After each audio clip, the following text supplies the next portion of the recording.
പുതിയുഗ കേരളം ലക്ഷ്യമിട്ട് സംസ്ഥാന ബജറ്റ്.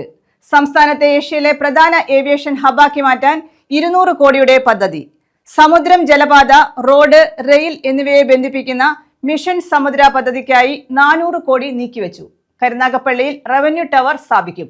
ആലപ്പുഴ, കൊല്ലം ജില്ലകളെ കോർത്തിണക്കി തീർത്ഥാടക ടൂറിസം നടപ്പാക്കും. കായംകുളം, മാവേലിക്കര മണ്ഡലങ്ങളിലെ പഞ്ചായത്തുകളെ ബന്ധിപ്പിച്ച് പുതിയ എക്സൈസ് റേഞ്ചിനും ബജറ്റിൽ നിർദ്ദേശം. പുതുയുഗ കേരളം ലക്ഷ്യമിട്ടാണ് ധനമന്ത്രി കൂടിയായ മുഖ്യമന്ത്രി വി ഡി സതീശൻ പുതിയ ബജറ്റ് അവതരിപ്പിച്ചത്. കേരളത്തിന്റെ സമഗ്ര വികസനം ലക്ഷ്യമിട്ടുള്ള ബജറ്റാണ് അദ്ദേഹം അവതരിപ്പിച്ചത്.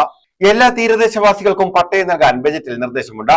വനിതകൾക്കായി കൃഷി സഖി വനിതാ കർഷക വികസന പരിപാടി നടപ്പാക്കും. ഗ്രീൻ ഹൈഡ്രജൻ ഹബ്ബായി കേരളത്തെ മാറ്റും. രാജ്യാന്തര മാതൃകയിൽ കെയർ ഗിവർ സർട്ടിഫിക്കറ്റ് കോഴ്സുകൾ ആരംഭിക്കും. പ്രവാസി ഇൻവെസ്റ്റ്മെന്റ് ട്രസ്റ്റ് ഫണ്ട് രൂപീകരിക്കും. കേരള ഡിസാസ്റ്റർ റെസിലിയൻസ് സെന്റർ സ്ഥാപിക്കുമെന്നും ബജറ്റിൽ നിർദ്ദേശമുണ്ട്. ശബരിമല, ഗുരുവായൂർ, കൊട്ടിയൂർ ക്ഷേത്രങ്ങളെ തിരുപ്പതി മാതൃകയിൽ വികസിപ്പിക്കും. പട്ടികജാതി പട്ടികവർഗ വിഭാഗങ്ങൾക്ക് പ്രത്യേക ഭവന പദ്ധതി നടപ്പാക്കും. ജൻസികൾക്ക് സ്റ്റാർട്ടപ്പിനായി 50 കോടി രൂപ വകയിരുത്തി. ഓരോ കുടുംബത്തിനും വർഷം 25 ലക്ഷത്തിന്റെ ഇൻഷുറൻസ് പരിരക്ഷ ഉറപ്പാക്കുന്ന ഉമ്മൻചാണ്ടി ഇൻഷുറൻസ് പദ്ധതി നടപ്പാക്കും. സ്ത്രീകൾക്കെതിരായ കുറ്റകൃത്യം തടയാൻ മകൾക്കൊപ്പം പദ്ധതിയും ബജറ്റ് ലക്ഷ്യമിടുന്നു. നടൻ സലിംകുമാറിന് എറണാകുളത്ത് സ്മാരകം നിർമ്മിക്കും. MTയുടെ പേരിൽ കോഴിക്കോട് കൾച്ചറൽ പാർക്ക് നിർമ്മിക്കും. സ്കൂൾ വിദ്യാഭ്യാസ മേഖലയ്ക്ക് 1032 കോടി രൂപ ബജറ്റിൽ വകയിരുത്തി. സംസ്ഥാനത്ത് പുതുതായി 2 മെഡിക്കൽ കോളേജുകൾ സ്ഥാപിക്കും. തിരുവനന്തപുരത്തും ഹരിപ്പാട്ടുമാണ് മെഡിക്കൽ കോളേജ് സ്ഥാപിക്കുന്നത്.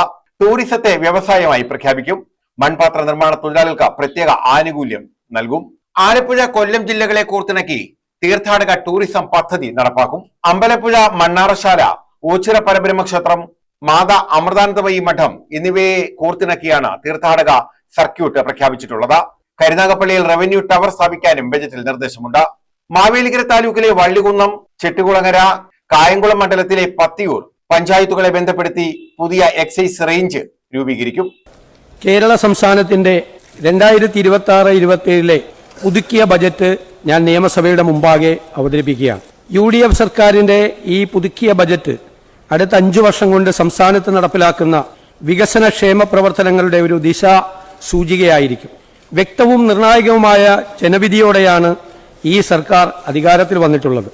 ആഗോളതലത്തിൽ അംഗീകരിക്കപ്പെട്ടിട്ടുള്ള സംസ്ഥാനത്തിന്റെ പൊതുജനാരോഗ്യ, വിദ്യാഭ്യാസ, സാമൂഹ്യ മേഖലകൾ എന്നിവ സമീപകാലത്ത് കടുത്ത വെല്ലുവിളികളും സമ്മർദ്ദങ്ങളും നേരിടുകയാണ്. കേരളത്തിന്റെ സാമൂഹ്യ വികസന സൂചികകൾ കുറച്ചു വർഷങ്ങളായി സ്തംഭനാവസ്ഥയിലാണ്. കൂടാതെ യുവജനങ്ങളുടെ തൊഴിലില്ലായ്മ ഒരാശങ്കയായി നിലകൊള്ളുന്നു.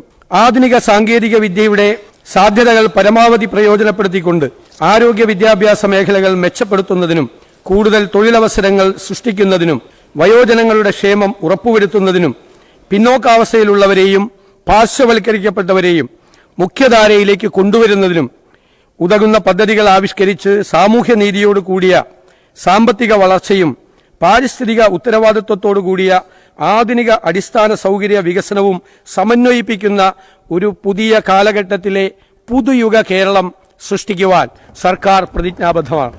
സംസ്ഥാനത്ത് പുതിയ ജില്ലകളും താലൂക്കുകളും രൂപീകരിക്കുന്നതിനെ കുറിച്ച് പഠിക്കും. NPS പെൻഷൻ സംവിധാനം പരിഷ്കരിക്കും. സംസ്ഥാനത്ത് ലഹരി കുറഞ്ഞ മദ്യങ്ങൾക്ക് പുതിയ നികുതി നിരക്കുകൾ ഏർപ്പെടുത്തി. ഇതേ തുടർന്ന് മദ്യവില വർദ്ധിക്കും. ഇതേസമയം ഇലക്ട്രിക് വാഹനങ്ങളുടെ വില കുറയും. കോളേജുകളിലെ റാഗിംഗ് തടയാൻ സിദ്ധാർത്ഥൻ സ്റ്റുഡൻസ് ഡിസ്ട്രസ് ആപ്പ് നടപ്പാക്കും.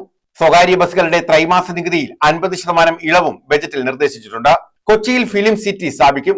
തൃശൂരിൽ ജോൺസൺ മാഷ് മ്യൂസിക് അക്കാദമിയും സ്ഥാപിക്കും. മലബാറിൽ ഫുട്ബോൾ സ്റ്റേഡിയത്തിനായി 50 കോടി രൂപ വകയിരുത്തി. കേരളത്തെ ആഗോള വിജ്ഞാന ഹബ്ബാക്കാൻ പുതിയ പദ്ധതി നടപ്പാക്കും.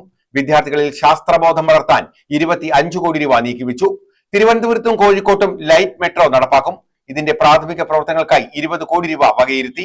നോളജ് വാലി പദ്ധതിക്ക് 100 കോടി നീക്കിവെച്ചു. ഗ്ലോബൽ ജോബ് വാച്ച് ടവറിന് 2 കോടിയും വകയിരുത്തിയിട്ടുണ്ട്. കേരളത്തെ ഏഷ്യയിലെ പ്രധാന ഏവിയേഷൻ ഹബ്ബാക്കി മാറ്റാൻ 200 കോടിയുടെ പദ്ധതിയാണ് പ്രഖ്യാപിച്ചിട്ടുള്ളത്. സമുദ്രം, ജലപാത, റോഡ്, റെയിൽ എന്നിവയെ ബന്ധിപ്പിച്ച മിഷൻ സമുദ്ര പദ്ധതിക്കായി 400 കോടിയും ബജറ്റിൽ വകയിരുത്തി. News desk.